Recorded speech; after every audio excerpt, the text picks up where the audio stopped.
Nicolás Maduro, now in US federal custody in New York, is staring down the barrel of a historic narco-terrorism trial. The charges: leading a massive cocaine trafficking conspiracy with terrorist groups, importing thousands of tons into the US and arming it with machine guns and destructive devices.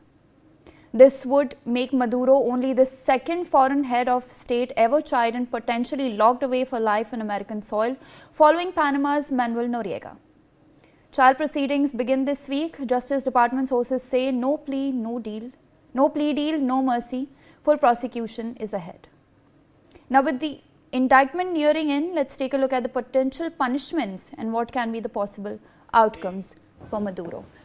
So, Maduro is facing a host of narco-terrorism and drug-related charges in the United States. The first charge that Maduro is facing is that of narco-terrorism conspiracy, which carries a punishment of mandatory minimum 20 years and maximum life imprisonment. So, it seems like quite a painful ride for Maduro, who is looking down at a very long prison sentence. Meanwhile, another charge against him is that of cocaine importation conspiracy, where the punishment again ranges from mandatory minimum 10 years to maximum life imprisonment. So, he is again looking at a host of charges which carry sentences of life imprisonment. He is also looking at a conspiracy to carry weapons which carry a minimum of 30 years in prison when tied to drug offences. We know that one of the key charges against Maduro is leading a drug trafficking ring. Hence, he is looking at 30 years in prison minimum if he is to charge with conspiracy to carry weapons. Additionally, we are also looking at, along with Maduro, a host of other people have also been charged with these crimes, including his wife Celia Flores, as well as Maduro's son. Manant Vivedi, who is a foreign affairs expert, joins me for more on this.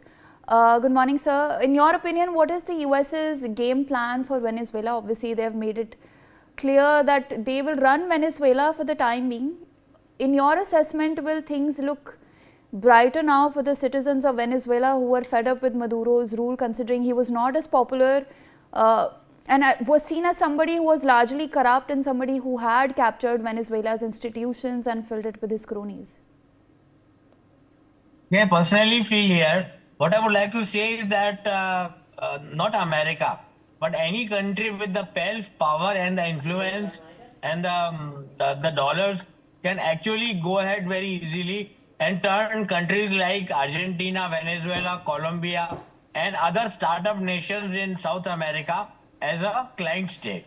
So it is a classic example of a client state wherein the spoils of power are the objective, and the nations such as Russia, China, and United States of America, now symbolized by by President Donald Trump, they are going ahead to get into the natural resources spoils of Venezuela.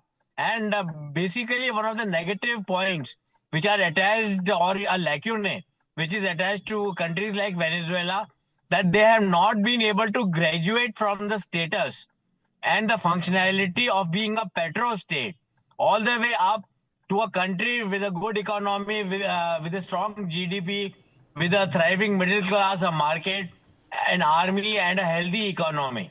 So these characteristics of a modern country are absent largely. I'm not saying completely, but largely they are absent. And as far as Maduro is concerned, what we should concentrate upon as responsible citizens of the world is that there is the entire drug cartel, which Venezuelans, Colombians, and the Russians and the Chinese, they run it. I'm not saying that all the drug marijuana or whatever are the technicalities, all of them, they'll end up in America.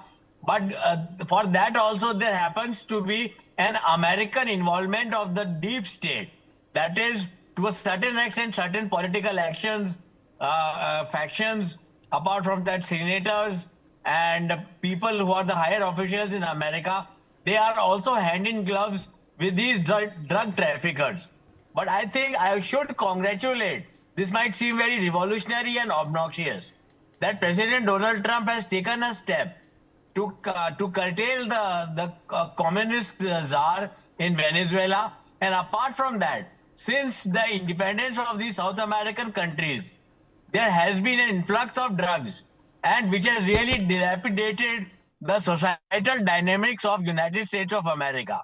And related to it also happens to be the menace of gun violence, which also creates havoc with the superpower imagery and now the whimsical rule of President Donald Trump.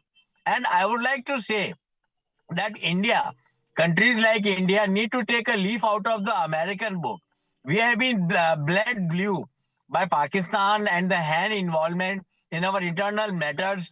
Our brave soldiers martyr, our officers martyr for no fault of theirs. Who wants a casualty? At least as a citizen, I don't want it. But it is like a preemptive war. When America senses a danger of being overwhelmed in the realm of power, they enter into a conflict with that country where regime change culminates.